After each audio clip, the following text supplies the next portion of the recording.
Run forward into the wilderness. The horde has come and is fighting us.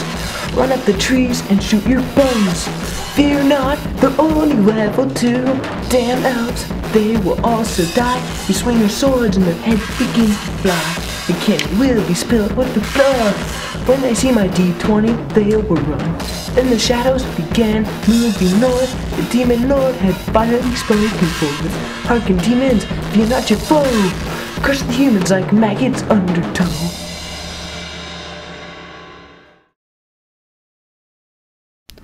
I play Dungeons & Dragons. That's right, I'm a nerd. But there's more to D&D than rolling dice. There are characters. Characters that I become, roles that I assume, lives that I create. I write a story about myself. About my other self, as schizophrenic as that sounds. You need to figure out like who their allegiances are and like what their family was like, if that actually like plays a role. Like I've had people who like had horribly emo backstories that resulted in like them having a totally different view on the world, and they might not think about like murdering a whole village if they want some divine sort of righteous justice. Angst is good to have in a story. It's more interesting to read or hear about than happiness. If I want my character to have a reasonable purpose to their adventuring career, something bad had to spur it on.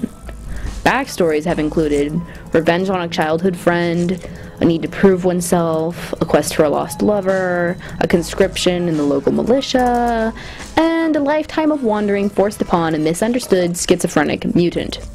That's interesting. That's believable. The necromancer who was teaching Chris how to do necromancy made me as an experiment. Ooh.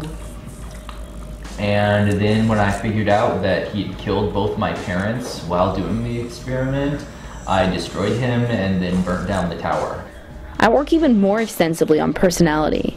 I know everything about them. I pour my heart and soul into these characters. I personally don't put much into my backstories of my characters. Like, mostly they're like, oh, he grew up on a farm and wants to become a knight or something weird, and, you know. My guy should have a drinking problem, shouldn't he? Yes. Your guy always has a drinking problem. My guy has to get drunk. Although, I don't know what that shows about me, because I've never gotten drunk before. These are all alcohol rules. See, there's unique beer, ale, and mead, unique wines, and unique spirits.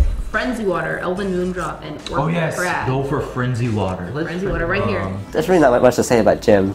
He has the one-syllable name. He breaks things. Character creation provides a creative outlet for someone who doesn't have the longest imaginary extension cord.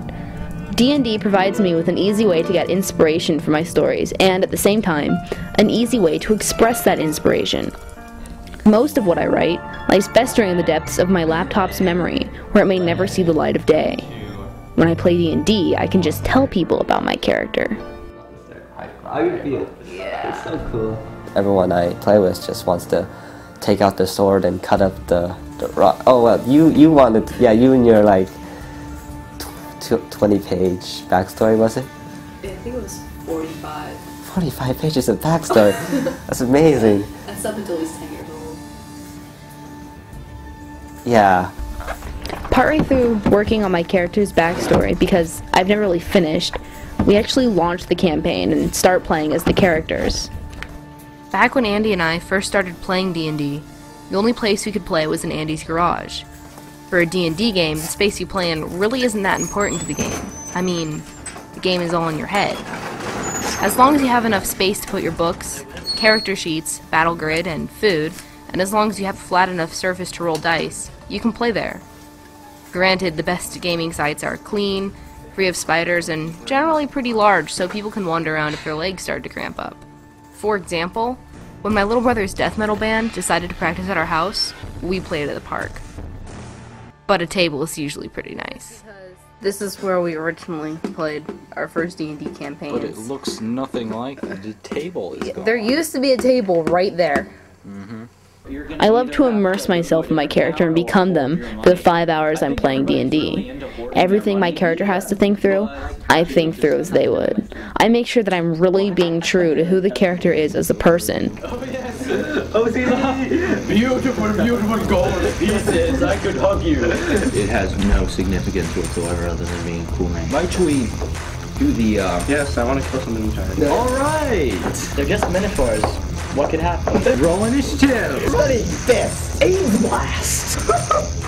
I don't have nearly enough groupies. Can we take over in? It defies the purpose of caution, Dave, if you walk through it. That's so cheap. I wouldn't have to make a touch attack. I froze the guy, then I burned him, then I shot him. Yes! No. What's not feeling? It hits! Oh, no, wait, sorry. What? What?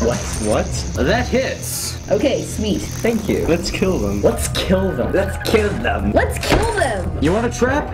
I can make a trap. Pass me the DMG. Natural 12. I dealt more damage than the entire party did over all rounds of combat in one round. Multiple times. You knew! Damn you all! There's no inconsistency here. Natural 20! Natural 20. Natural 20. Looking pretty bad. Natural 1. Natural 1. Natural 1. Fails. I don't need you anyway. Sounds like an old woman. I'm in control of my character. I'm in control of my character. I'm in control of my character. You need a group to do anything in D&D. And so it's really more about playing as a group than playing as an individual. Being true to my character is really my main concern. I don't focus on combat as much as I focus on the person who's involved in said combat. All the DMs I've played under have been into a more hack and slash kind of campaign. It's fun where you can pretend you're killing something in that kind of dark way. Dark and evil way. I guess it shows the dark side of all of us. Yeah. You just want to kill something. It's kind of sad, really. In computer games, you don't get the human element that D&D brings through in the role-playing aspect. I like playing like RPG video games and stuff, and it seemed like a cool way to do it a different way instead of being in front of a computer by yourself. When you play computer games, you're trying to beat the game. In D&D, you're trying to beat the character.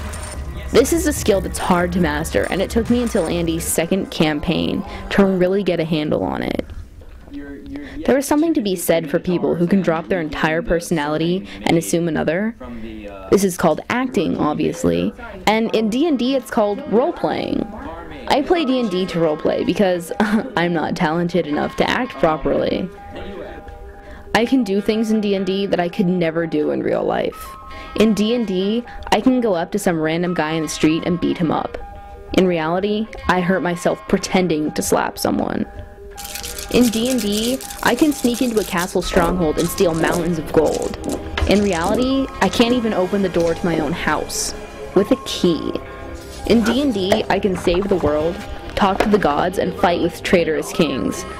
But in reality, I still haven't finished my math homework, and it's almost 11:30. When I play D&D, I don't need real life.